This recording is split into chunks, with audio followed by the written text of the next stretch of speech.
In 5th place, we have the threats of pestilence. To quote directly from Matthew 24, "And there shall be pestilences." I think I speak for all of us on Earth when I wonder if we've already started to go through with that promise. The last 3 years have been so greatly affected by plague and illness, and I'm not quite sure we will ever have a definite end, which was almost scary enough to put this higher up on my list. Thankfully, with being able to protect so many against the current illness and reopening the world, this isn't the great illness we need to fear. Biblical judgments through disease are said to be supernatural in origin. For example, when God sent boils to Egypt, they broke out instantly on humans and animals throughout the land. The pestilence of Revelation will come from one of the 4 horsemen of the apocalypse. Everything the world has gone through in the last few years was natural, not supernatural. God did not cause this virus or the panini it created. Secondly, biblical judgments are against specific sins and sinners. From Pharaoh's obstinacy to Herod's prideful idolatry, divine judgments of the past and future come to those who refuse his word and will. Throughout scripture and history, God deals with us as gently as he can or as harshly as he must. It has been preached that no specific sins cause this virus, nor are those who are afflicted with it more sinful than the rest of us. God is, quote, said to love the elderly and those with pre-existing conditions just as much as he loves the young and the healthy.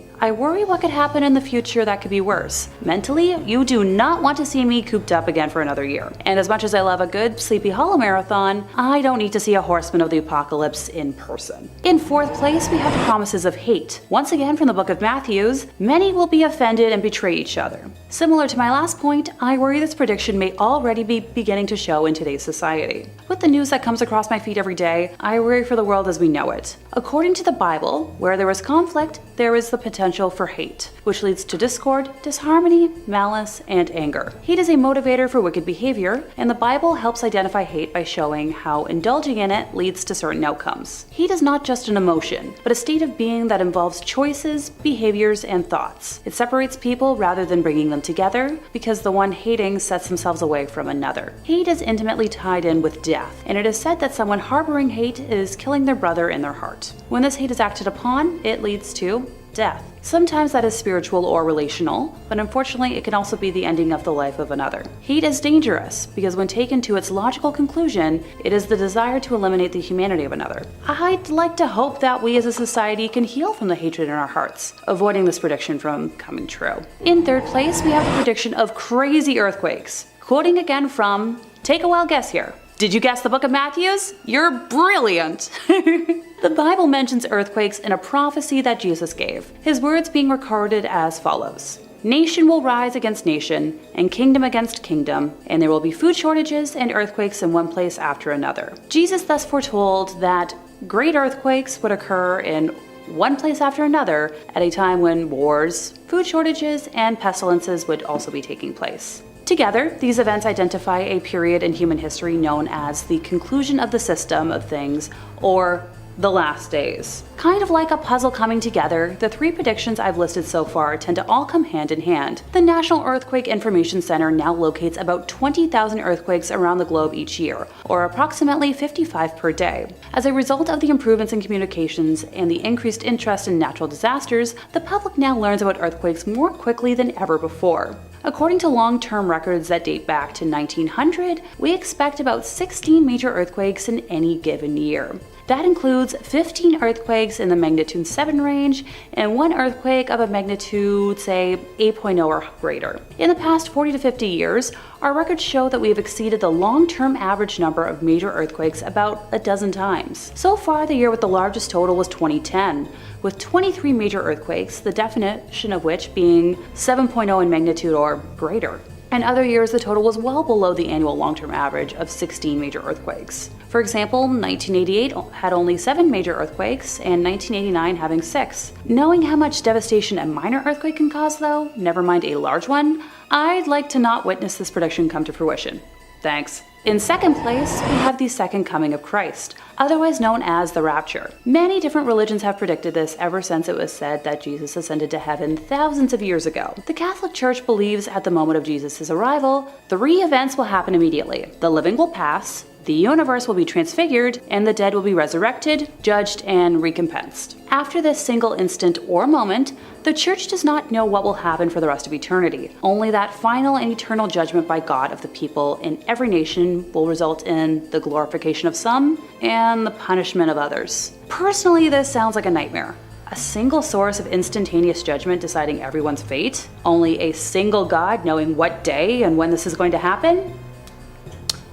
Yeah, once again, hard pass. Also, while the return of a savior may sound good in theory, I'd like to bring up another view on it. How many of y'all enjoy a zombie movie? Yeah, me too. Now, remind me, how do those start? With someone returning from the dead.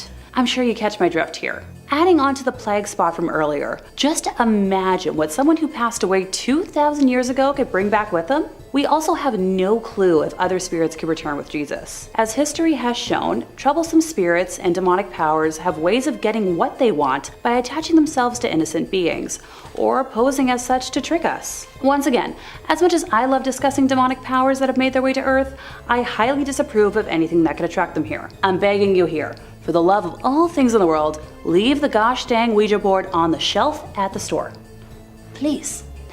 Finally, we have my personal favorite, the Antichrist. Remember a minute ago when I talked about things that could take Jesus' place by posing as him? Yeah, time to elaborate on that front. The technical definition of the Antichrist refers to people prophesied by the Bible to oppose Jesus and substitute themselves in Christ's place before the second coming. The term Antichrist is found 4 times in the New Testament, solely in the first and second epistle of John. The Antichrist is announced as the one who denies the Father and Son. Now look, I don't really believe in a singular male god myself, which I'm sure total shocker to all of y'all, but I don't think that alone would make me or anyone else with similar beliefs the Antichrist. So I'll elaborate more if you don't click off right now.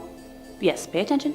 The Antichrist would be the polar opposite and ultimate enemy of Christ. According to Christian tradition, he will reign terribly in the period prior to the Last Judgment. The Last Judgment being the day that Jesus returns to either save or, condemn us, depending on where you fall under his and God's mortal compass. The term Antichrist first appeared in the letters of John. I know, not Matthew's for once. And the fully developed story of the Antichrist's life and reign is found in medieval texts. The revelation to John refers to this figure as the beast from the abyss and the beast from the sea. In the most sustained account of his appearance, he is called the man of sin and son of perdition. He will come at a time of a general apostasy, lack of faith, deceive people with signs and wonders, sit in the temple of God, and claim to be God himself. Finally, he will be defeated by Jesus, who will destroy him by the spirit of his mouth and the brightness of his coming. I guess I'll make a note to keep a pair of sunglasses in my purse from here on out. In terms of direct comparison, with Jesus being born of a virgin by means of immaculate conception by the Holy Spirit, the Antichrist will be born of a lady of the night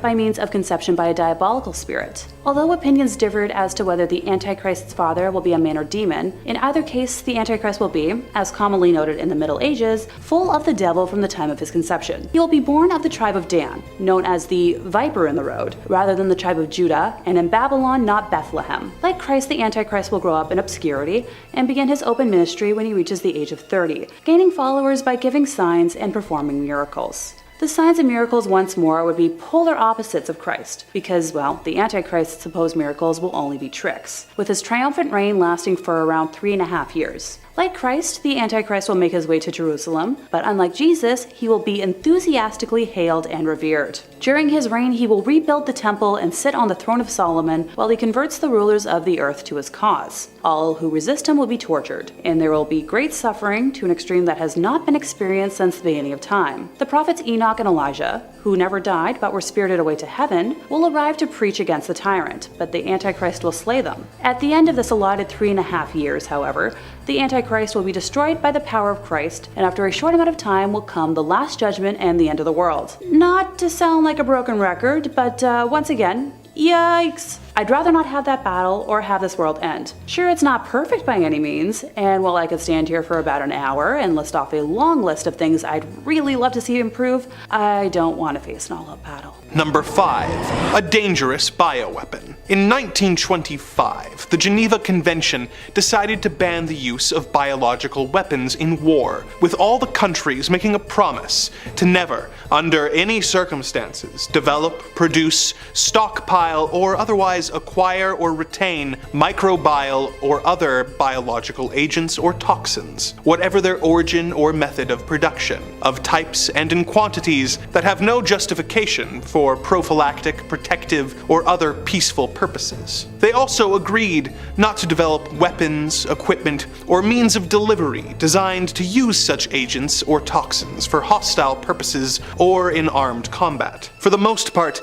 the countries of the world have stuck to this agreement, other than some outliers such as the Soviet Union and Iraq. Unfortunately, one of Baba Vanga's predictions for 2023 says that a large country will begin testing a new bioweapon. She is sparse on the details, but if this is true, which of the large nations will be carrying out the test? Will it be Russia, the United States, China? Who? And what is the nature of this bioweapon? Does it contain lab-grown viruses that could wreak havoc on humanity? Or some other deadly mutagen that could permanently alter the DNA of its victims? Although she has had a few predictions that came true, Baba Vanga also said that World War III would begin in 2010, and that by 2016, Europe would become an empty wasteland. So, hopefully, this is one of the predictions that turns out not to be true, as the idea of chemical weapons being unleashed this year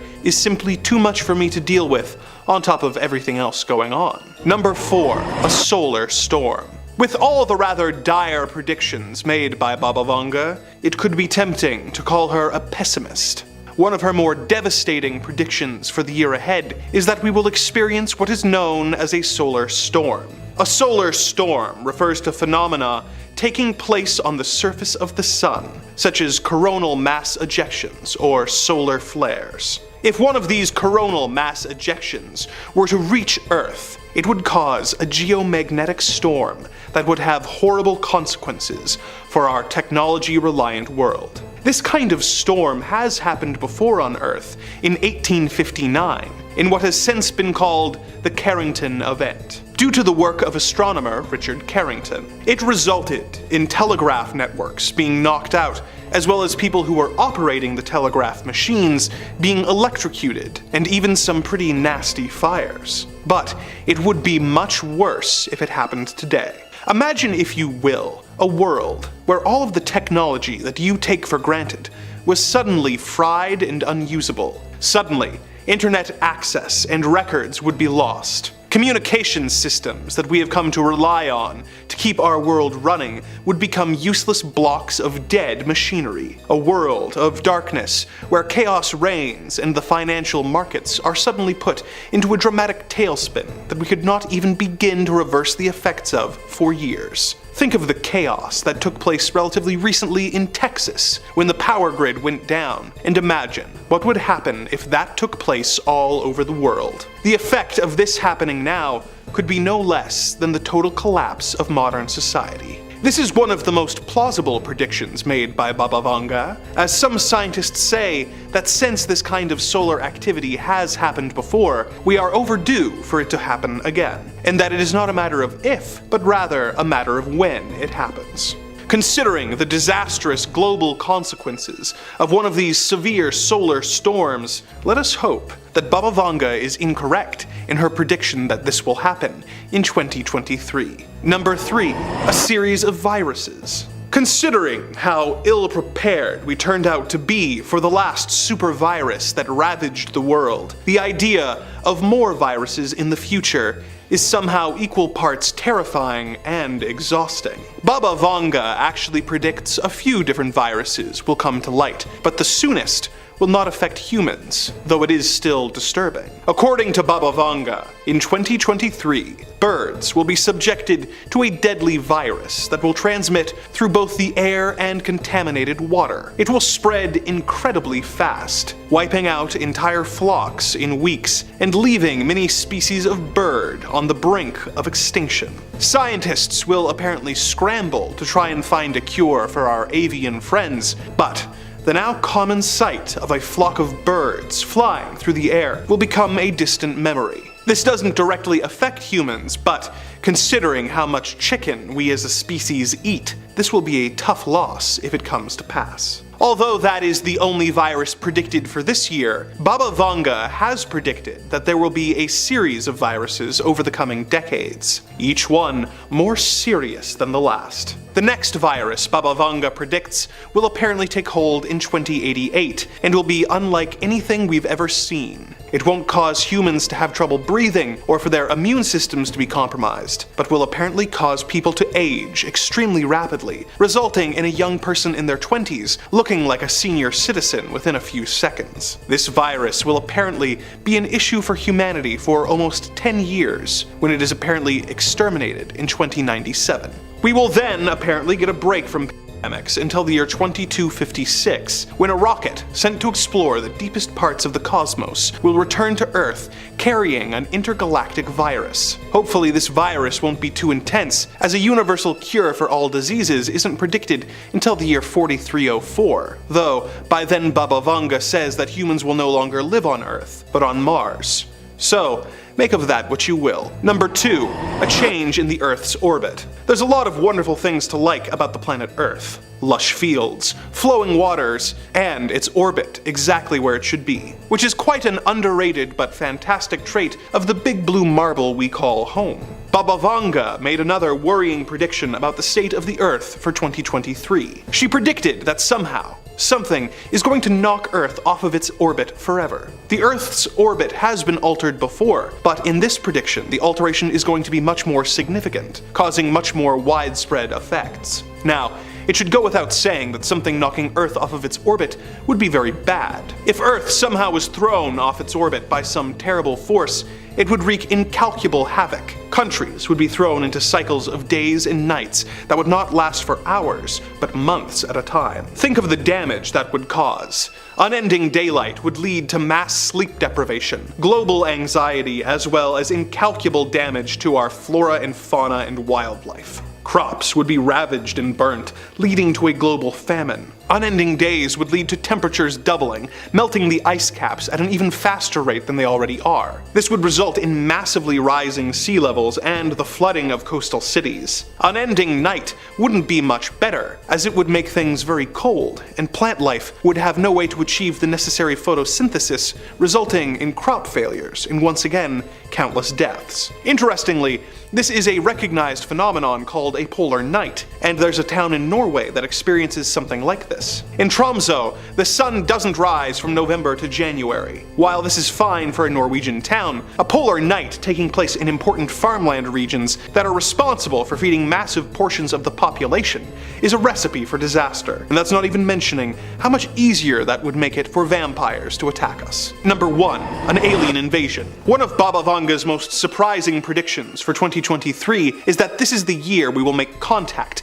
with visitors from another world. Unfortunately for us, these visitors will apparently not be coming in peace. She says that aliens will attack the Earth, and that during their invasion, they will use technology in order to prevent us from using electricity for 3 days and 3 nights, and the Earth will be plunged into total darkness, with neither the moon or stars being visible. We've already gone over how reliant we are on technology in the solar storm entry, so imagine how difficult it would be for us to be suddenly thrown back to the Stone Age, and then have to try and fight an alien race who have extremely advanced technology, as well as a desire to kill us. Baba Vanga claims that this will not be the end of the species as a whole, and that 10,000 of us will survive. But considering that we currently have a planet-wide population of 7.8 billion people, 10,000 survivors indicates only a 1.28% survival rate, meaning that for all practical purposes, it would be the end of the world as we know it. Baba Vanga has predictions for humanity beyond this point,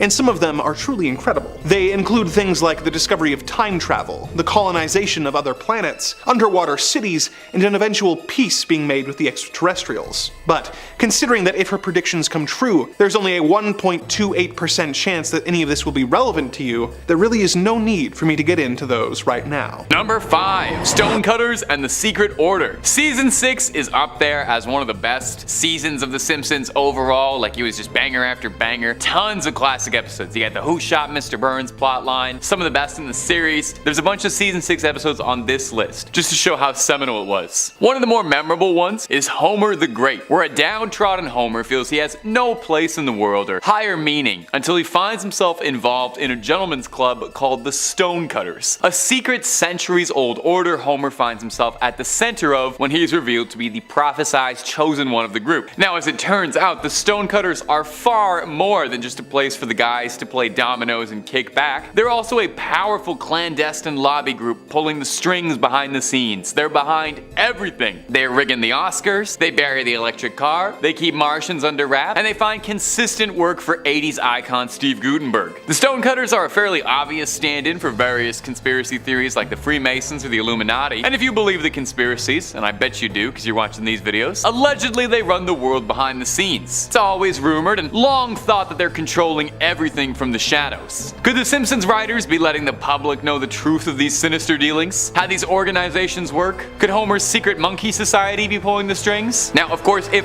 I was in a secret cabal that had made the world into my puppets, one of the first things I would do is discredit all the theories about my organization by, putting them in episodes of a beloved animated comedy show, making it seem like you'd have to be nuts to believe in that sort of thing.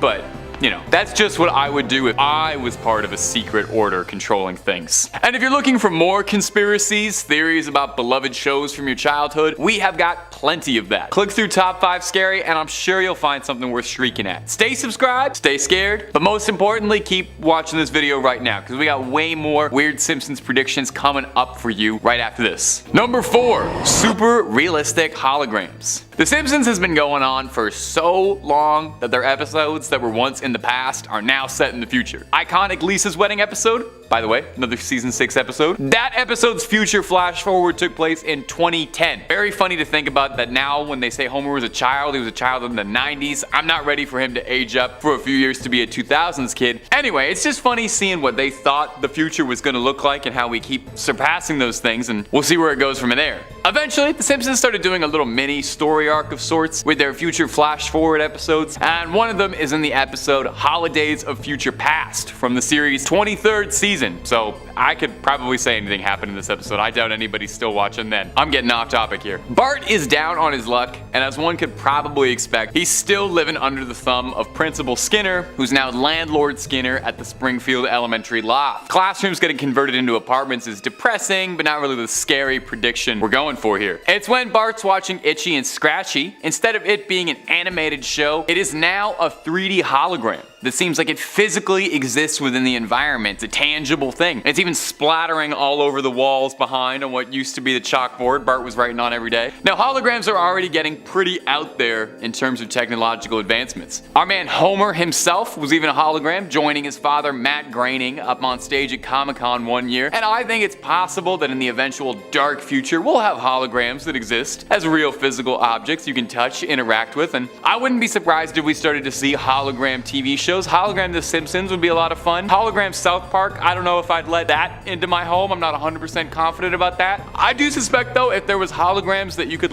touch and interact with, we would never see anybody going outside again, ever, if that happens. Number 3, mind controlling in music. In season 12, all the way back in 2001, crazy how those episodes now seem like the really old ones. We got an episode called New Kids on the Block, which saw Bart and his friends Milhouse and Ralph and his sometimes friend, sometimes bully Nelson getting recruited to become the hottest boy band in Springfield. I don't know why, this one was always one of my favorites as a youngster. I think I just liked them singing. In the episode, a producer named LT Smash catches wind of one of Bart's pranks and is instantly enamored with his antics and signs him up to be the new face of his boy band Party Posse. Doesn't matter that the kids can't sing, they're all auto-tuned using NASA voice-changing technology. The boys end up having a smash hit single, a patriotic anthem called Drop da Bomb, a catchy song about how awesome the US forces are. But it's his chorus that really sticks out. They got these little belly dancers singing Ivan et Niage, and it gets stuck in your head easily, but it's a covert message. It's just join the nation. Navy backwards, and that's still like stuck in my head all to this day, so even as joke propaganda, that's really wormed its way into my brain. It turns out that LT Smash was never a record producer, he's Lieutenant Smash, and the whole boy band is just a convoluted scheme to get people to subconsciously want to join the Navy. I'm pretty sure the Village People did a similar thing, and with the YMCA. The idea of music being used as a secretive tool to sway the public secretly has been a very popular conspiracy theory for years, with some believing,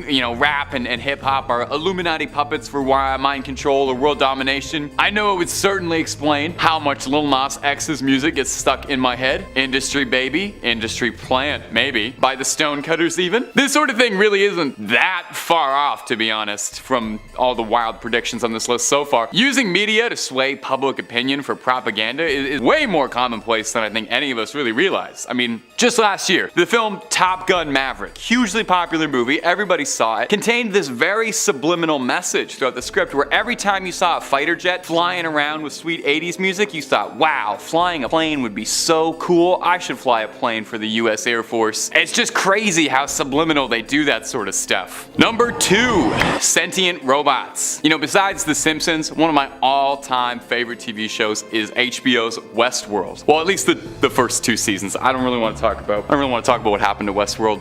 Deserve better. Isn't it sad when a great show lives past its prime and it seems like the original magic is long gone, but the characters keep moving forward, tired like zombies? Anyway, speaking of The Simpsons, in another season 6 classic episode, I told ya, Itchy and Scratchy Land, Lisa and Bart egg the family to take them to Itchy and Scratchy Land, a Disney World parody with state-of-the-art animatronics of the most beloved violent cat and mouse duo. Bart and Homer end up getting themselves involved in all sorts of trouble, tormenting the mascots and wreaking havoc around the park, and it's not long before this Disney World parody shifts to a Westworld parody. The movie. The show wasn't out just yet. The robots go haywire, attacking everybody, no longer able to distinguish friend from foe. Funny enough, this isn't even the only Westworld parody on the show. Very recently, the last Treehouse of Horror was a parody of the HBO show, revealing that the entire show was actually the product of a highly immersive amusement park. Now, we're not quite there yet. Sadly, we're not quite at the level of technology where you can go to a theme park staffed by interactable robots. I know this because if there was, I would never spend a second anywhere but there. But we are really getting there. In 2020, South Korea saw the opening of the Jeongnam Masan Robot Land, the world's first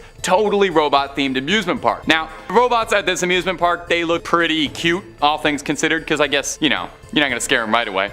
But that's because they're luring you into a false sense of security. All it takes is one robot snapping after having the last bit of ice cream smeared across its lens and rising up against its human overlords, and we get a full-scale rebellion on our hands, and The Simpsons called it first. I, for one, welcome our new robot overlords. And a quick aside, if they ever made a cowboy robot amusement park, I would actually be so nice to the cowboy robots, and I would never do anything bad to them, ever. Number 1, zombies. You would be surprised how often in the futuristic Simpsons episodes that it's suggested that zombies are going to be a serious problem at some point. I didn't know how many modern episodes of The Simpsons have these flash forward timelines. I haven't seen anything past season 12 really, but it's enough that it's starting to make me just a little bit suspicious. This comes up genuinely more than you think it would. Clearly, someone in the writer's room at The Simpsons had a pretty firm belief that this is how society's going to end. Now, it could just be because The Walking Dead is very popular, and we as a people love zombies in our pop culture, guilty as charged. But really, it just shows up enough that I felt like I had to bring it up. In 2 separate episodes showing possible visions of The Simpsons' future, we're told there's a low-level zombie apocalypse going on. I wouldn't give this too much weight normally, but The Simpsons has been right about enough stuff that I think, it's just something we should consider, at least something to hear out. The ending of Homer Goes to Prep School, after Homer sees that society would end up surviving a total collapse, the episode ends with a shot of a meteor with zombies coming to Springfield. And this seems like this might be a little offhanded joke, but it might be canon because then in the episode, Days of Future, again in the future timeline, zombies are part of society, with Lisa working at a charity looking after the undead. Is this a possible glimpse into a dark future? I kind of think that the way they react in The Simpsons is more accurate to how we do with zombies. I don't think we'd have a full-blown Last of Us thing,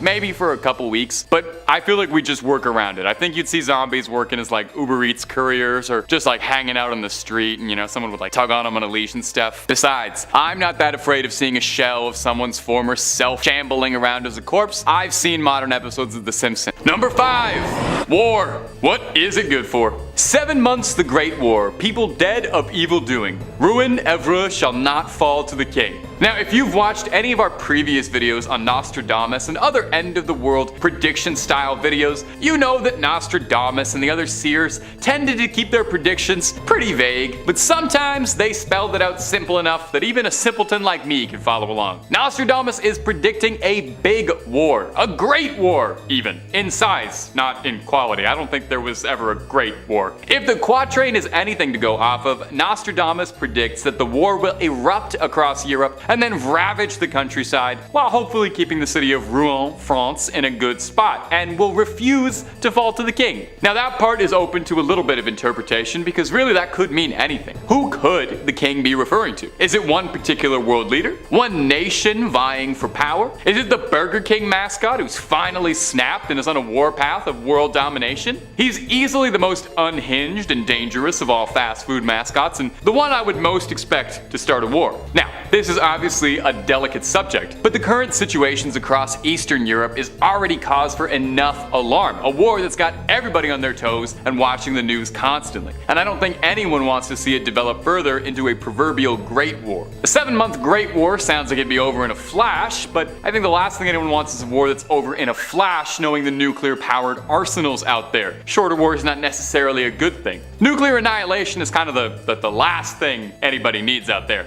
Hey, hope I'm not bumming you out too much, talking about global conflicts and possibly the end of the world. Let's talk about something fun, like our fun channel. We got all sorts of scary content of just about any topic you can think of. So click through, stay scared, but stay watching this video, because we got a whole lot more predictions left to go. Number 4, Mars and Elon Musk. Listen to this quatrain. The two contenders will unite together. When most others unite with Mars, the African leader is fearful and trembles. The dual alliance is separated by the fleet. This one seems too perfect, you know? Immediately as I read that quatrain, maybe you made the same connection too. Mars, African leader. Immediately coming to my mind is Elon Musk, the South African billionaire tycoon who currently owns Twitter and has been extremely outspoken about his desire to flee this planet and to become the king and colonize the red planet of Mars. But who are these two contenders that have to unite together? Could it be referring to global superpowers coming together for the future of humanity? Or is it Facebook and Twitter coming together and he's just looking to buy more social medias? Some professional followers of Nostradamus' work, such as Lori Reading, has argued in favor of this as well, arguing that this is referring to the billionaire's plans for galactic domination. Another quatrain seems almost connected with this line from another verse. Take a listen. The light of Mars shall go out. Could this be again a reference to the mission? A suggestion that perhaps this dream of Mars is just that, a foolish dream, and that a colony on Mars would fail in upon itself. It also links up bizarrely well with the Opportunity rover. If you remember that from a few years back, the little guy who was rolling around the surface of Mars, its last transmission was,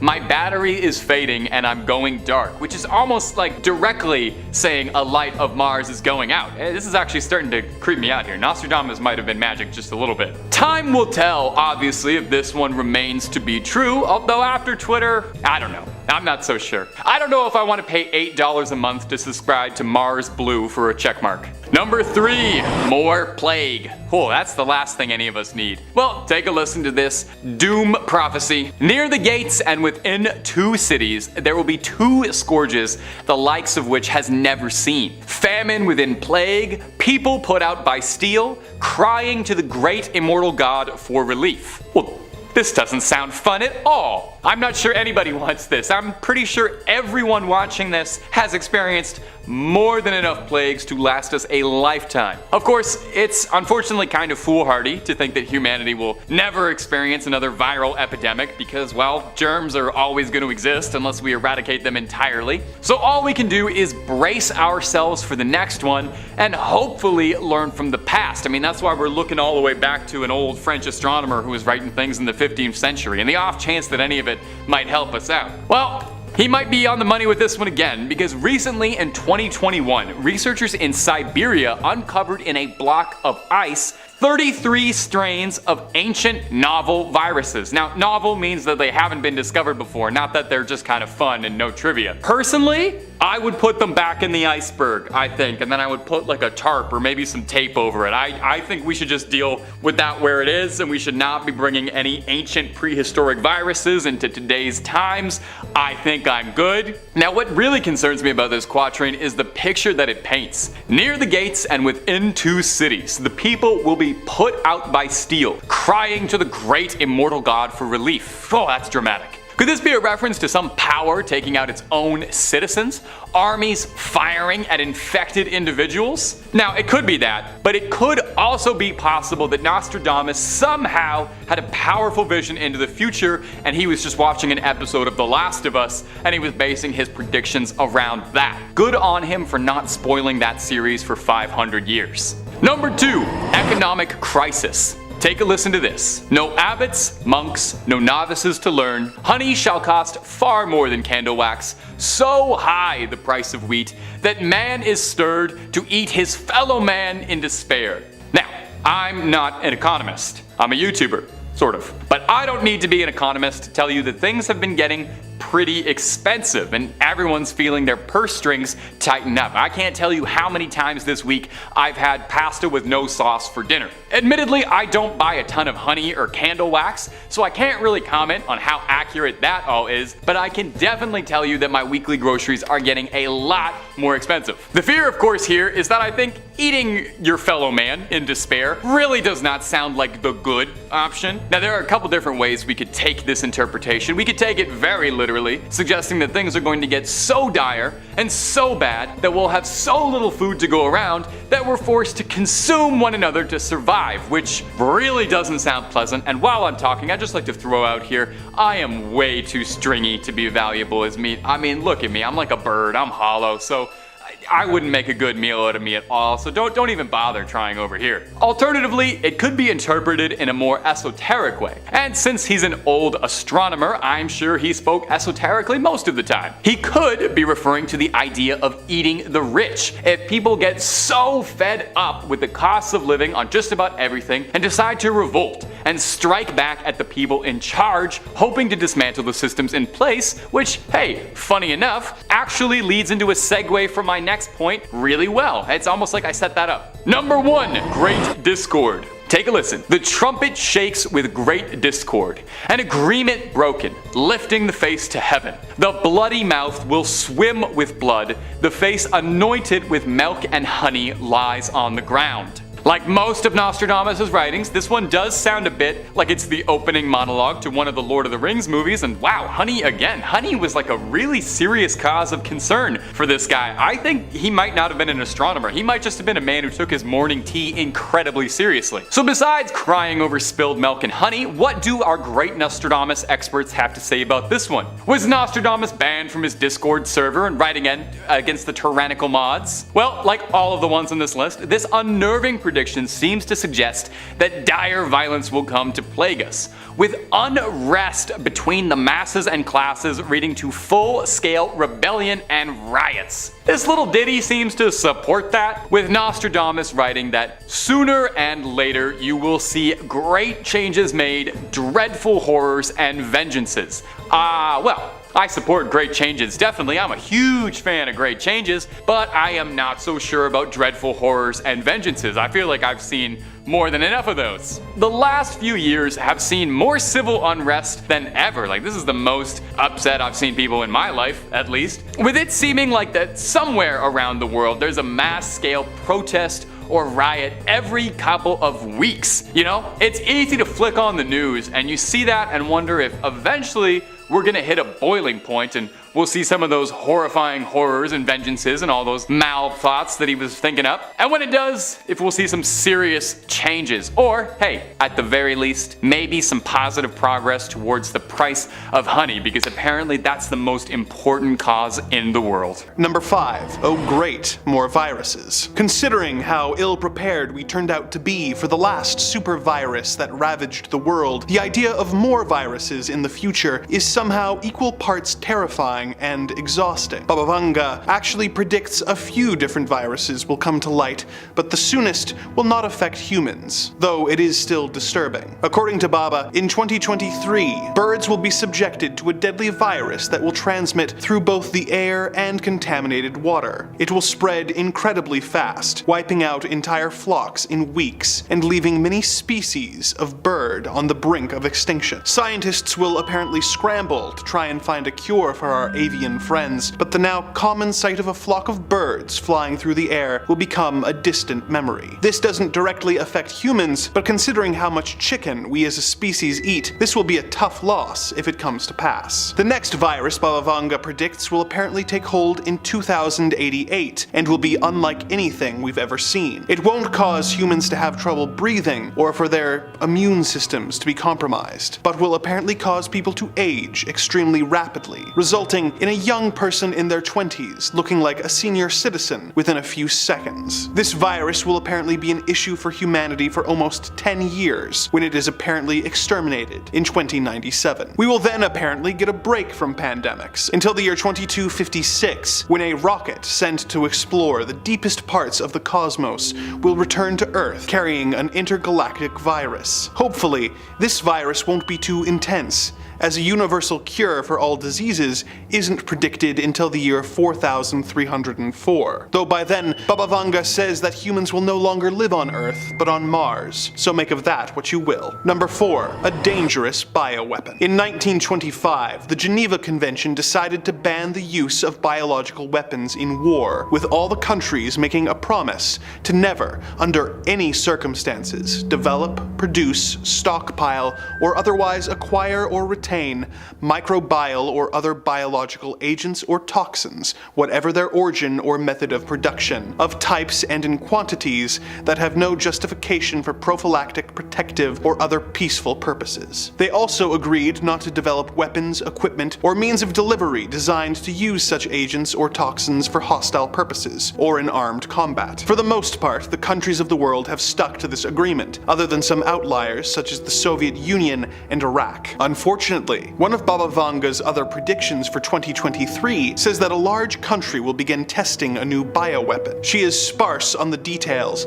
but if this is true, which of the large nations will be carrying out the test? Will it be Russia, the United States, China? Who? And what is the nature of this bioweapon? Does it contain lab-grown viruses that could wreak havoc on humanity, or some other deadly mutagen that could permanently alter the DNA of its victims? Although she has had a few predictions that came true, Baba Vanga also said that World War III would begin in 2010, and that by 2016, Europe would become an empty wasteland. So hopefully, this is one of the predictions that turns out to not be true, as the idea of chemical weapons being unleashed this year is simply too much for me to deal with on top of everything else going on. Number 3. A change in the Earth's orbit. There's a lot of wonderful things to like about the planet Earth. Lush fields, flowing water, and its orbit exactly where it should be, which is quite an underrated but fantastic trait of the big blue marble we call home. Baba Vanga made another worrying prediction about the state of the Earth for 2023. She predicted that somehow something is going to knock Earth off of its orbit forever. Now, it should go without saying that something knocking Earth off of its orbit would be very bad. If Earth somehow was thrown off its orbit by some terrible force, it would wreak incalculable havoc. Countries would be thrown into cycles of days and nights that would last not for hours, but for months at a time. Think of the damage that would be caused. Unending daylight would lead to mass sleep deprivation, global anxiety, as well as incalculable damage to our flora, fauna, and wildlife. Crops would be ravaged and burnt, leading to a global famine. Unending days would lead to temperatures doubling, melting the ice caps at an even faster rate than they already are. This would result in massively rising sea levels and the flooding of coastal cities. Unending night wouldn't be much better, as it would make things very cold, and plant life would have no way to achieve the necessary photosynthesis, resulting in crop failures and once again, countless deaths. Interestingly, this is a recognized phenomenon called a polar night, and there's a town in Norway that experiences something like this. In Tromsø, the sun doesn't rise from November to January. While this is fine for a Norwegian town, a polar night taking place in the bread bowl is a recipe for disaster, and that's not even mentioning how much easier that would make it for vampires to attack us. Number 2. A solar storm. With all the rather dire predictions made by Baba Vanga, it could be tempting to call her a pessimist. One of her more devastating predictions for the year ahead is that we will experience what is known as a solar storm. A solar storm refers to phenomena taking place on the surface of the sun, such as coronal mass ejections or solar flares. If one of these coronal mass ejections were to reach Earth, it would cause a geomagnetic storm that would have horrible consequences for our technology-reliant world. This kind of storm has happened before on Earth in 1859 in what has since been called the Carrington event, due to the work of astronomer Richard Carrington. It resulted in telegraph networks being knocked out,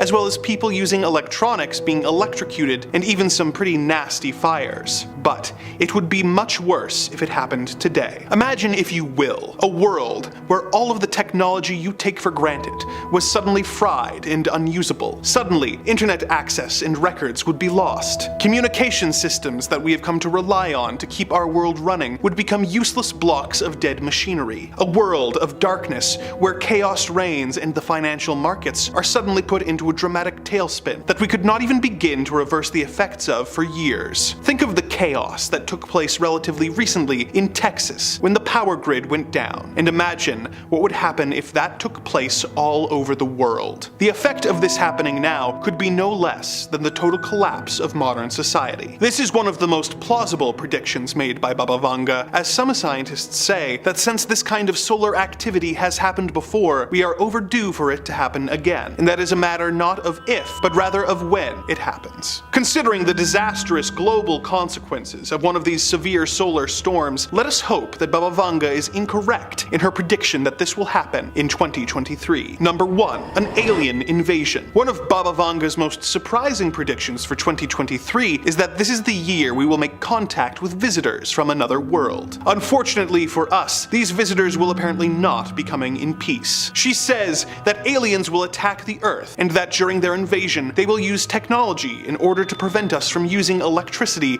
for 3 days and 3 nights, and that the Earth will be plunged into total darkness, with neither the moon or the stars being visible. We've already gone over how reliant we are on technology in the previous entry, so imagine how difficult it would be for us to suddenly be thrown back to the Stone Age, and then have to try and fight an alien race who have extremely advanced technology, as well as a desire to kill us. Baba Vanga claims that this will not be the end of the species as a whole, and that 10,000 of us will survive. But considering that we currently have a planet-wide population of 7.8 billion people, 10,000 survivors indicates only a 1.28% survival rate, meaning that for all practical purposes, it would be the end of the world as we know it. Apparently, peace with extraterrestrials is something we will eventually achieve, as Baba Vanga predicts that in the year 2130, aliens will be helping us to construct underwater cities, which will manage to become autonomous by producing their own power and food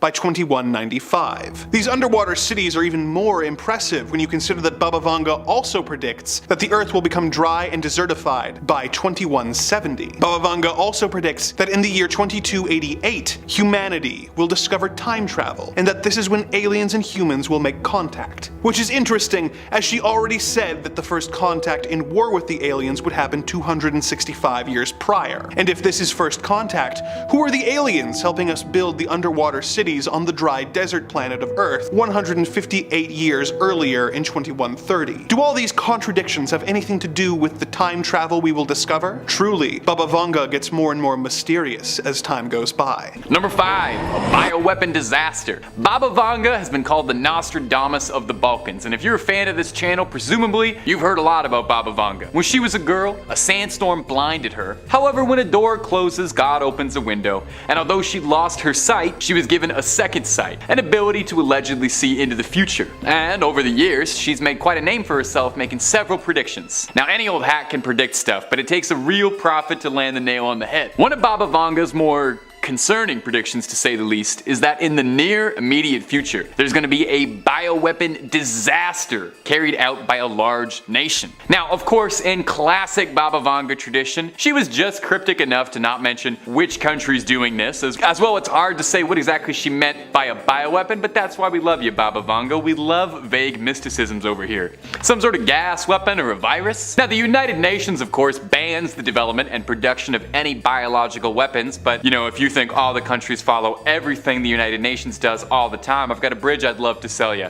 Anyway, if she was predicting accurately, this would have huge ramifications, not just for public safety, but also global politics. If it was a virus she's referring to, Vanga did make another prediction similarly in 2022 that a new virus would be uncovered and spread rapidly across the globe, as if we really need to do that one again. We just recently uncovered 33 new viruses in Siberia, and if you can wait just a couple minutes, you'll hear a lot more about that. Now, could there possibly be a connection between these retroviruses and her prediction of a bioweapon? I mean, of course there could be, but there could also not be. For all of our sakes, we sincerely hope maybe Baba Vanga was getting this one wrong. She's not right all the time. She predicted by 2017 that Europe would cease to exist, and as of this video, December 30th, 2022, Europe currently still exists. Can we get someone to check in on that just to make 100% sure? She also predicted that Barack Obama, the 44th president, would be the final president the United States ever saw. And unless she was making a complicated political commentary, there have been 2 more presidents since then, and there probably will be a few more afterwards. So she's not always right. But if you want a prediction that is right on the money 100% of the time, I predict that if you click through on Top 5 Scary, you're gonna find a video you like, you'll subscribe, and you'll get fresh scary content every single day. And I've got a feeling that I'm right. I know that psychics are fake because one told me I'd find love. Number 4, yet another supervirus. Athos Salome is a self-proclaimed parapsychologist and psychic who has been called the Nostradamus of Brazil. Seems like every country has one. And every year, he makes a point of releasing his predictions for the year ahead. Whether his predictions are simply guesses, or if he really does have some kind of psychic gift, is really not for me to say. But what I will say is that he has a relatively impressive track record. Salome was apparently able to predict a variety of things that happened in the last few years, such as the virus that has been taking the world by storm, the current situation in the Ukraine, the death of Queen Elizabeth II, and the results of the recent World Cup in Qatar. If this is true, and Athos really has been capable of predicting major world events, I really hope his predictions for the year ahead prove untrue. In his 2023 prediction report, he states that the world will have to deal with yet another bug that could cause serious harm to the population. As he puts it, it will sweep the world, and the fight against this new virus will take longer than one can imagine. If this new virus goes unchecked, suffering, mental and material damage will proliferate death, and this virus will be known as the greatest Grim Reaper in history. Athos claims that the origin of this sickness will be a result of melting ice in Antarctica. Whether his prediction for this year is true or not, this particular theory does have some scientific plausibility. Scientists have been saying for years that as the polar ice caps melt, viruses and bacteria that have been frozen in the ice for thousands of years could be released onto the world. We got a taste of this in 2016 when 8 people in Siberia were infected with anthrax after an infected reindeer carcass that had been frozen in the permafrost was thawed out due to a heat wave. Scientists have studied ice samples taken from the Tibetan Plateau and apparently discovered 33 previously unknown viruses that have been frozen away for about 15,000 years. Hopefully, Athos is mistaken, and this won't be the year where a previously unknown virus thaws out from the ice and drives the world into pandemonium once again. Number 3, Leave that in the video, please. Number 3, a shift in Earth's orbit. There's a lot of really good things to like about the Earth. Lush fields, flowing water, the Fast and Furious franchise, and it orbits exactly where it should. It's a fantastic trait of our big blue marble. Well, Baba Vanga, always in my mind and always in my heart, made another worrying prediction about the state of the Earth in the near future, where she predicted that somehow, someway, something is going to knock Earth off of its orbit Now, I feel like I don't need to explain too much why something knocking Earth off of its orbit would be pretty bad, mostly because I'm not a scientist, I don't really know the big details. Everything we're doing on this planet works the way it does, due in no small part to everything fitting in just the right place. But let's get into it for just a second. If Earth was somehow thrown off by its orbit by some incomprehensible cosmic Galactus level force, it would wreak incalculable havoc. Countries would be thrown into cycles of month-long days or nights, which might sound nice at first, imagine you had the most beautiful day of the year lasting 3 months. Except then you think of the damage it would cause. Unending daylight would lead to mass sleep deprivation, global anxiety, and it's not to mention what it would do to our flora, fauna, and wildlife. Crops would be ravaged, burnt, leading to a global famine. As well, unending days would lead to temperatures doubling, melting the ice caps even worse than they already are, rising sea levels and flooding coastal cities. We're not even talking about the parts of the globe that would be sent into like a long night. Could you imagine a 3-month-long night? For immediate starters, that would mean vampires and cats, I guess, would be the only ones thriving. Huge for the Fang community. Interestingly though, this actually is a recognized phenomenon called a polar night. And it's a town in Norway that actually experiences something like this in Tromsø. The sun doesn't rise from November to January, and paradoxically, they don't seem to experience seasonal affective disorder at all, and seem pretty fine with it. So add Norwegians alongside vampires and cats as the folks who would be fine with this. Sadly, as I am not one of those 3 groups, I probably would have an issue with it, so I'm gonna hope, just for my own sake, that this is another prediction of Baba's that isn't quite on the money. Number 2.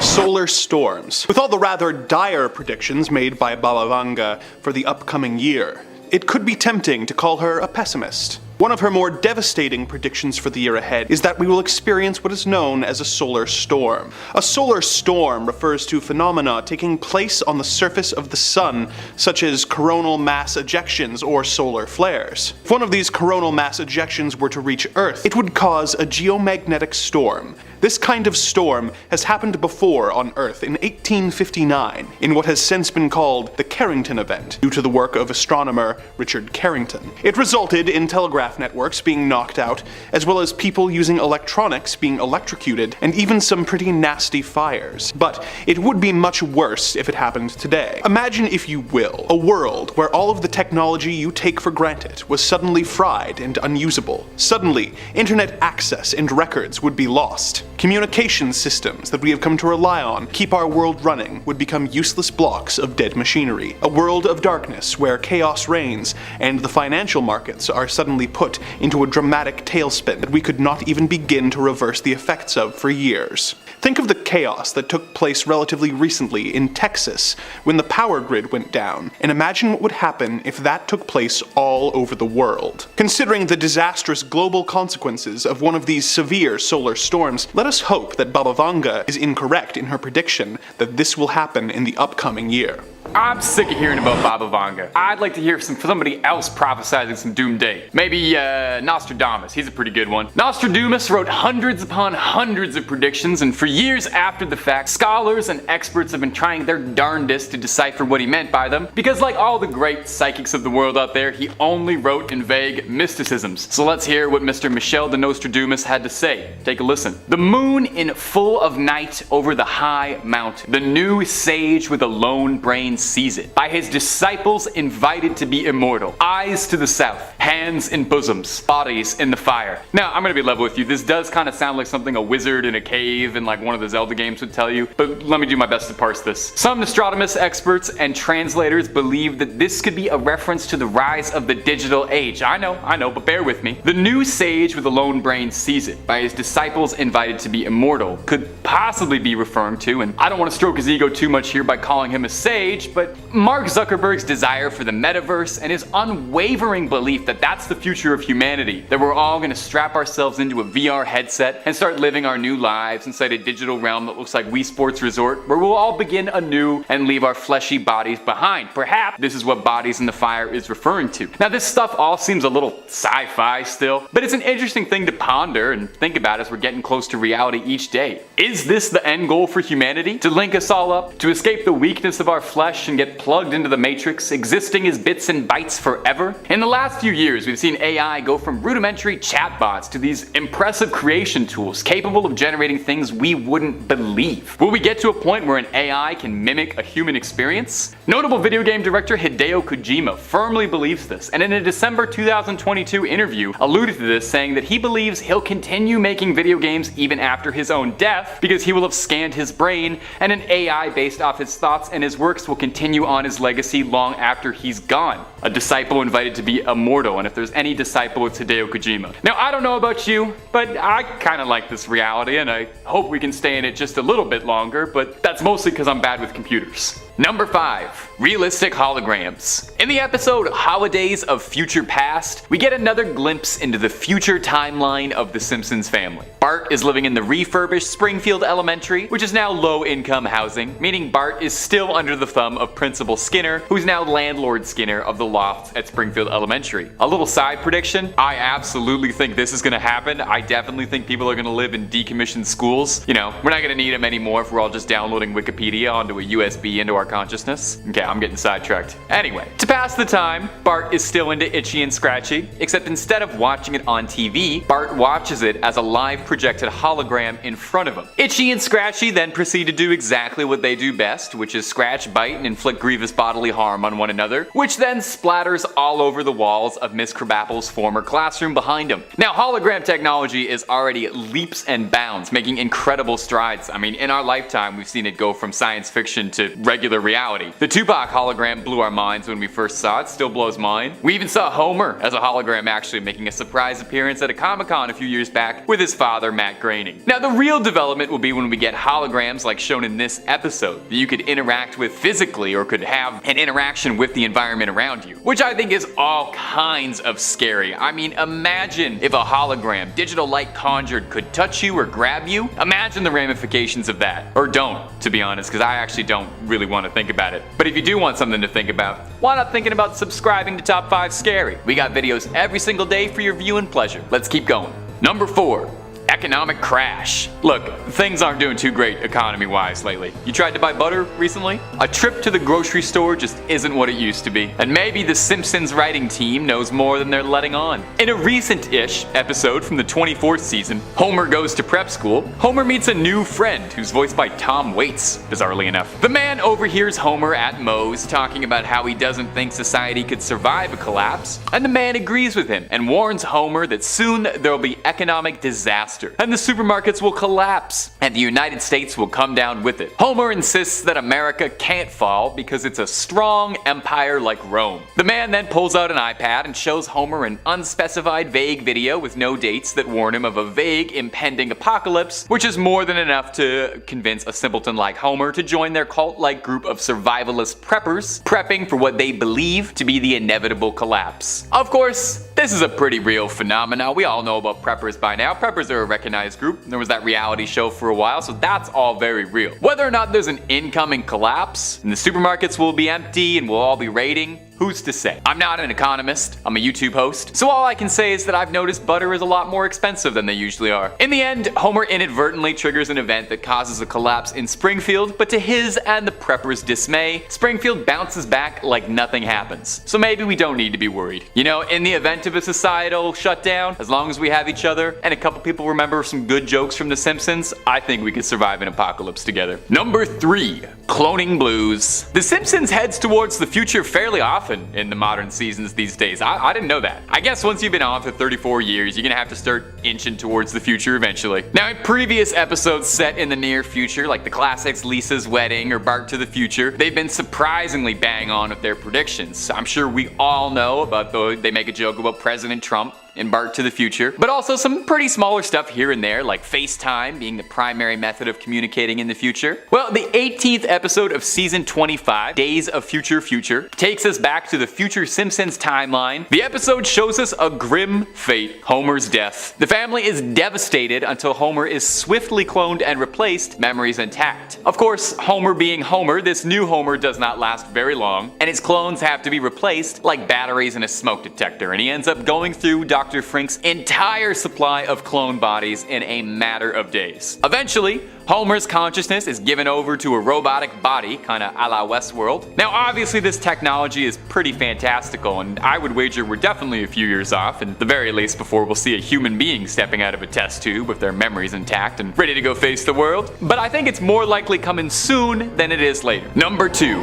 Journey to Mars. Look, eventually we're gonna have to leave this planet behind, you know? It had a good run, can't deny that, but someday we gotta just move on, you know? It's the nature of humanity, exploring beyond the final frontier. In the 16th episode of season 27, we get a possible glimpse into this, with the episode featuring Marge and Lisa volunteering to be some of humanity's first pioneers into space, volunteering to go live on Mars. In the episode, a private company called Exploration Inc. is projecting to send people into space to colonize the third rock from the sun by the year 2026 and are looking for the first colonists. Marge learns during the training period that much of the skills they're looking for are similar to housework, one of Marge's favorite activities, leading her to become the perfect candidate, irritating Lisa, who wanted to be the first person on Mars. In the end, the two of them end up living there by 2050. Now, in the real world, going to Mars is a massive goal for the private company SpaceX, the other company that the CEO of Twitter runs. In the past, they've speculated that they would have people reaching Mars by now, but have pushed back a bit on that deadline. Their most recent estimations claim that by 2029, SpaceX will be sending out the first manned flights to the Red Planet to check it out. Will we get there by then? Honestly, I can see it happening. I think that's another one where we're inching closer with each passing day. The only question now is who will get there first, us or The Simpsons in 2026. That's the deadline we've got to meet or beat. And number 1, zombies. This one honestly came up a lot more than I think it would as I was looking for Simpsons predictions. Somebody in the writer's room has a very firm belief that this is how society is going to end. Now, it could just be because The Walking Dead has been really popular for the last 10 years and we as a people love zombies in our pop culture, but it shows up enough times in Simpsons future episodes that I thought it was worth noting. It's worth noting in 2 different episodes on this list even. You know, the ones that give us a look into the Simpsons canon, they both reference a zombie apocalypse. In the ending of Homer Goes to Prep School, after Homer sees that society would survive a collapse, at the end of the episode we see a shot of a meteor with zombies coming to Springfield. In fact, it's almost lightly implied that in the Simpsons universe there was kind of a low-grade zombie apocalypse. Because then, in the episode Days of Future Future, zombies seem to be just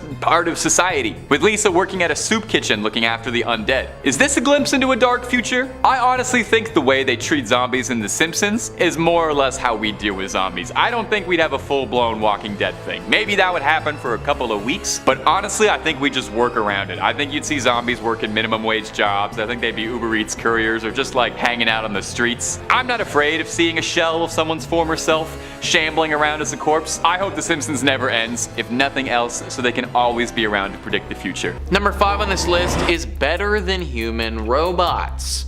Humans are far from perfect. I think we can all agree on that.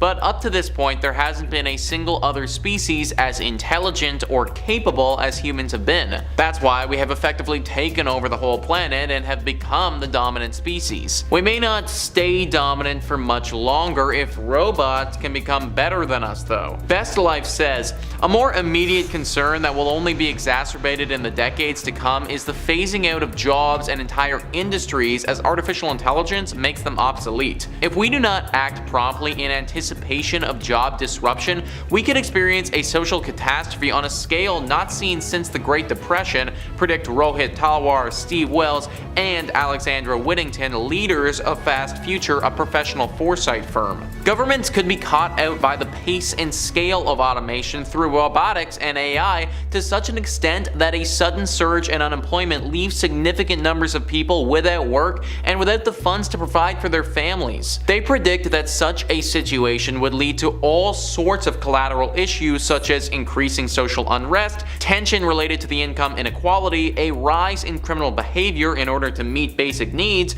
and potentially violent backlash against government leaders and authorities. Robots don't need to come in with futuristic weapons and kill us all to do some serious damage to humanity.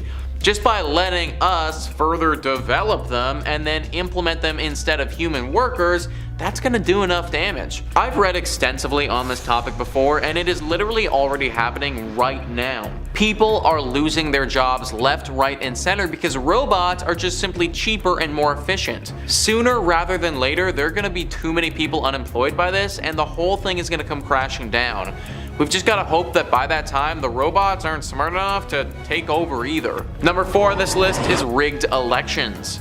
Now this is something that's been going on for time, but don't expect it to leave us anytime soon. Best Life says, as technology has made voting easier in some parts of the world, it's also made voting systems more vulnerable to attack, and these threats are only likely to grow, as we've seen in the efforts from Russians in the United States to most recent elections. Hacking an election in terms of changing actual votes is extremely risky for a nation state to do against the US, as it could lead to war, but for hacktivists and some organized crime groups, the risk may be worth it, says Jason Glassberg, co-founder of Casabas Security, a hacking firm that does extensive research and testing for the Internet of Things. At a minimum, expect to see ransomware and other cyber extortion targeting voting systems in the coming years. However, more dramatic attacks such as permanently crippling voting machines or forcing the machines to retabulate votes are also realistic. So it seems that rigged elections are only evolving and becoming trickier to detect, not leaving us behind like some would hope. We have this perception that our system is set in place and it's totally fair and democratic, but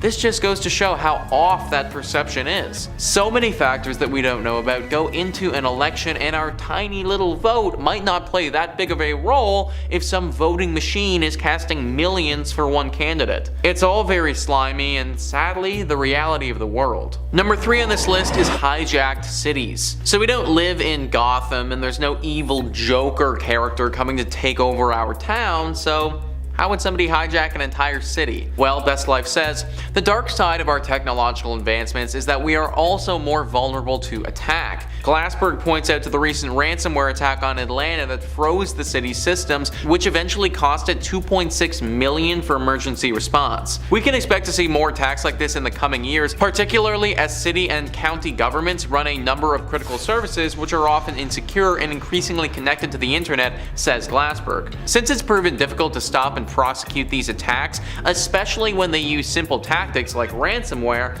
this is a very realistic scenario in the coming years as more criminal groups will hijack public services in order to demand large ransoms. Having all our cities run through tech has made our cities very advanced, but it's also made them very exploitable. The Atlanta example proves that some guy with a supercomputer across the world could completely bring the city to its knees. The government has even included this idea in warfare and has full-on task forces designed to target tech and things of this nature. Expect a lot more attacks like this moving forward as our tech continues to develop. Number 2 on this list is digital Big Brother. I am a big fan of the show Big Brother, one of my favorite reality TV shows actually.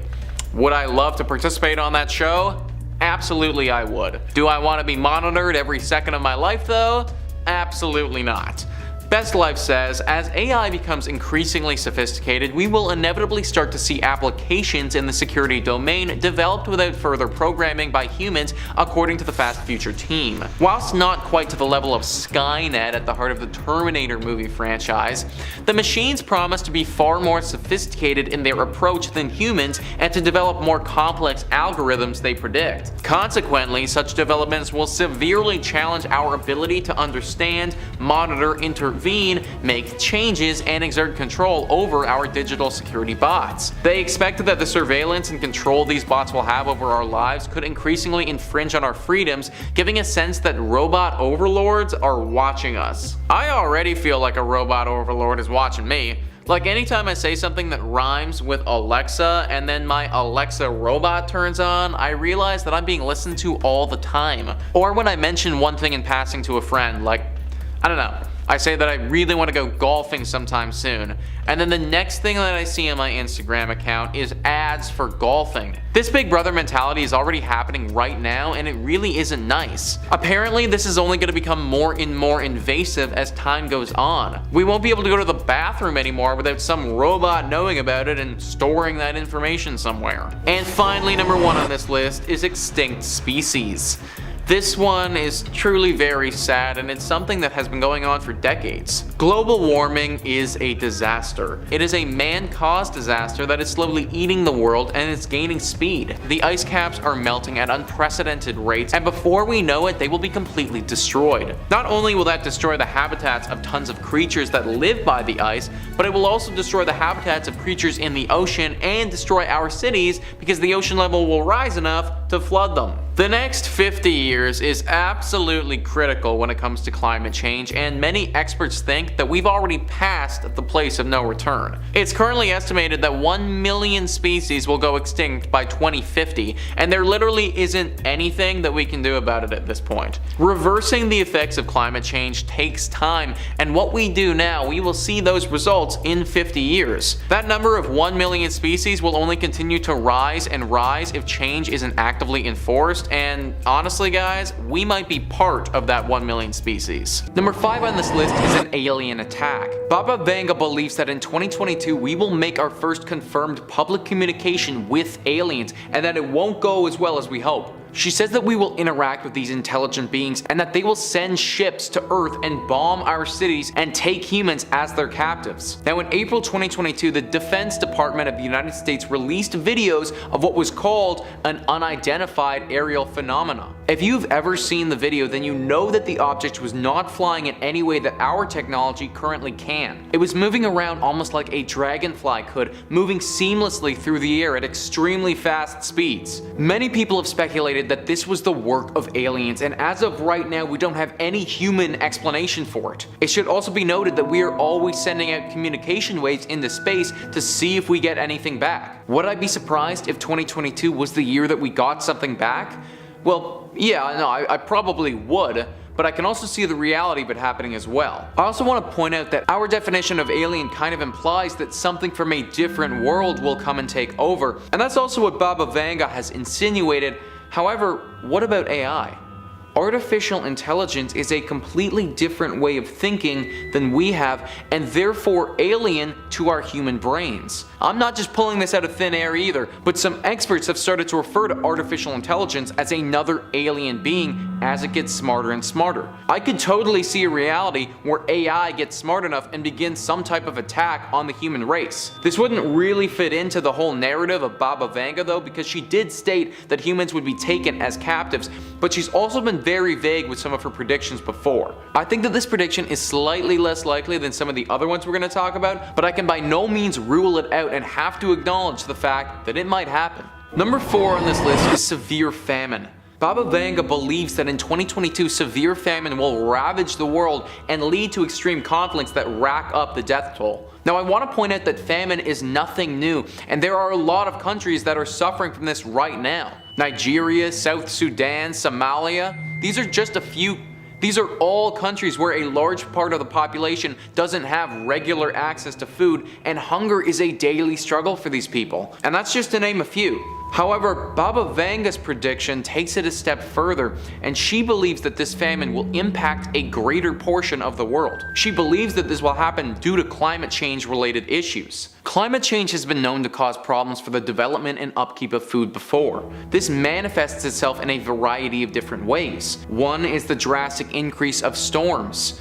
Climate change causes heavy and dangerous storms to appear more frequently, and this will obviously harm any crops that are growing and damage that land where those crops were intended to grow. Higher CO2 levels, and this is something that I actually didn't know, but they reduce the nutritional value of crops that were growing. So even if you grow them and you have high CO2 levels, then you're not going to get nearly as much nutrients as you would have gotten if there was less CO2. I don't want to touch on this one too much because we're going to talk about it in a later entry, but water and the lack of water will make it near impossible to grow any crops. Climate-related famine is certainly a possibility and something that I honestly think will happen. I'm not sure if we're going to see it to the scale that Baba Vanga predicts, but I definitely believe that the places that are already struggling, such as the ones that I mentioned earlier, will sadly continue to do so, and probably get worse. Number 3 on this list is the further development of virtual reality.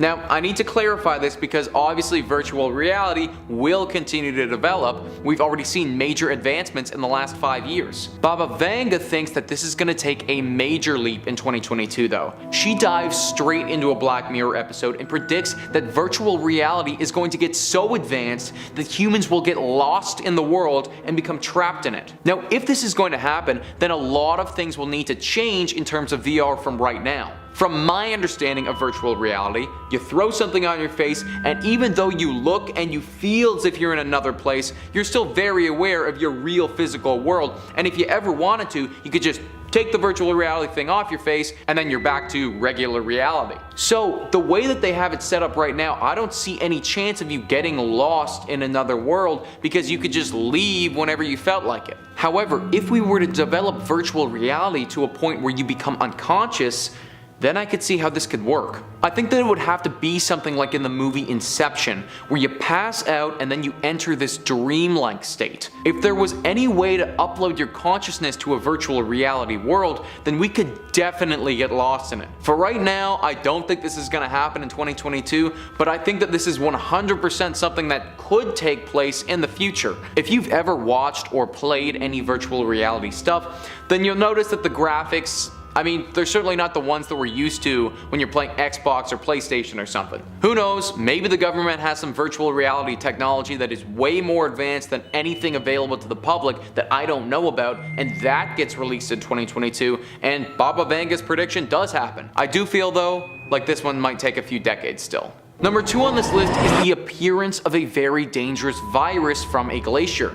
Now, this is something that I'm going to be talking about in another video as well, but it's simply just too good and too realistic to not bring it up in this one. Baba Vanga believes that due to climate change, glaciers will melt, and in those glaciers, a virus will be released that will ravage the planet. This is so scary, not only because COVID has just happened and is still happening, so diseases are pretty triggering to me, but because there is so much truth to this. I'm sure that we've all heard the glaciers are melting and the sea levels are rising due to climate change. This is already really damaging and bad for the environment, but these glaciers do carry viruses in them as well. Scientists who examine such things have taken samples from glaciers that are thousands of years old. In these samples, they have found traces of viruses and bacteria that have managed to survive in the ice during all of this time. The things that they've found are also unlike anything that we've ever seen before in other viruses. This is a big problem and something that we need to take note of. If we've never seen these viruses before, then our immune systems have no idea how to handle them. It's like a completely foreign language to our body that has no idea what it is or what it can do. Because of this, it could totally rip through the human race if the outbreak was big enough and it was a contagious virus. Learning a new language takes time, and our immune systems might not have that kind of time to adjust to these new diseases. It should also be noted that these viruses might not just affect humans, but maybe it affects animals or plants. Those things wouldn't have the defenses to deal with this either and might not be able to sustain themselves. This could collapse the whole ecosystem, which in turn could collapse the whole human race. Basically, this is something that needs to be dealt with ASAP because the damage it could cause could be irreversible.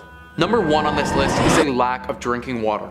Baba Vanga has predicted that in 2022, the world will suffer from a lack of clean water, and that water will in turn become a very expensive and highly sought after resource. This prediction from Baba Vanga is honestly not that far-fetched at all, and I believe could have a lot of truth to it. The global population is rising every single day, and at the time of making this video, there is 7.75 billion people on the planet. That's almost a billion more than what we had in 2010, and this dramatic increase of the population will just continue to rise and rise. Every additional person that is born and living on this planet needs to have clean drinking water to survive, and as of right now, we are not replenishing that clean water as fast as we're using it up. Mexico City, one of the bigger cities in the world, is located on top of an ancient freshwater basin. This is not being refilled though, and as the city uses its water, it's beginning to sink. In fact, the city as a whole is sinking roughly 9 inches per year, which really starts to add up after a while if you think about it. California is going through something similar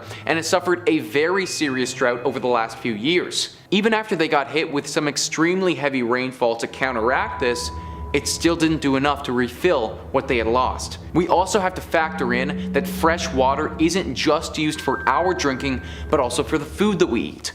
All of the vegetation that we grow requires fresh water to thrive. The animals that we breed, they need to drink water too. Basically, water is one of our most precious resources, and we are surely running out of it. A lack of drinking water would not only hurt our vegetation and us, but the amount of wars that it would incite and conflicts that it would cause, it would be massive. I can't say for certain that 2022 will be the year that it all comes crashing down, but Baba Vanga believes that it certainly could be.